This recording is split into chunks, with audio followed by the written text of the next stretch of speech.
Gentleman from Washington. Gentleman from Alaska is recognized for 3 minutes. I thank the gentleman. I can't help. I have a prepared statement here, and I'll probably use some of it. I can't help but answer the gentleman from Massachusetts, who has never supported any time, has never supported any way any energy development in this country. He was against nuclear power many years ago, still is against it. He was against solar power, in a sense, his wind power in his state. And he's against, very frankly, any fossil fuel development, and depending on the so-called make-believe wind power, make-believe, solar power. In the meantime, we're buying oil from overseas, and you know that. And the EPA, very frankly, is part of the problem. I am the chairman now of the American Indian and Alaska Natives, and their lands can't be developed because of EPA. The Navajo Nation had a coal plant. They had the coal. They had the financing. And the Obama administration says, no, you can't do that through the EPA, through the Fish and Wildlife, etc., and they lost the financing for a coal project because they don't believe in coal. And we have a trust relationship to American Indians. And to have other agencies within the government say, no, you can't do it, you stay right where you are, is wrong.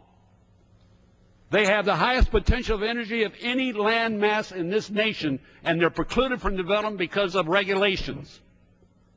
EPA just came out, I mentioned it earlier today, they just came out with a new concept of a regulation for dairies.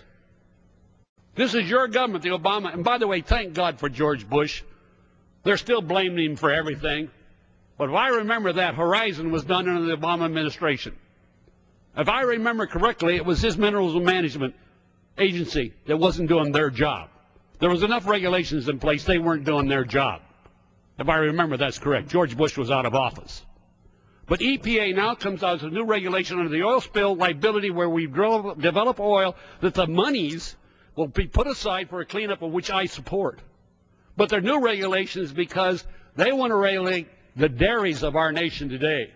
And Mr. and Mrs. America, keep in mind, they want to regulate the dairies today because there's fat in the milk.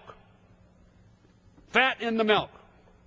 And they want to have each cow be charged $600 per lifetime of that dairy put aside in a fund to clean up spilt milk. That's your EPA and regulations. Remember, the term, don't cry over spilled milk, is going to cost you money now. Now, that's the government regulations. And I can go on and on what they've done to American Indians. They don't allow them to develop their resources. There's a paternalistic type of society they have today. And I'm saying here, as chairman, we are going to develop those resources as the nations they are. That's our responsibility as a Congress. And to preclude that because of actions of regulatory agencies is dead wrong. And I'm asking my colleagues to remember this. Every committee should be looking at every regulation. You want to balance this budget? You want to balance this budget? You, gentleman, 15 seconds. By the way, 1,600,000 laws on the books today were never voted on by anybody. Never voted. It costs $1,100,000,000 a year to implement those regulations. You want to balance the budget, eliminate those regulations. And you can balance it in 13 years. And we could have industry again.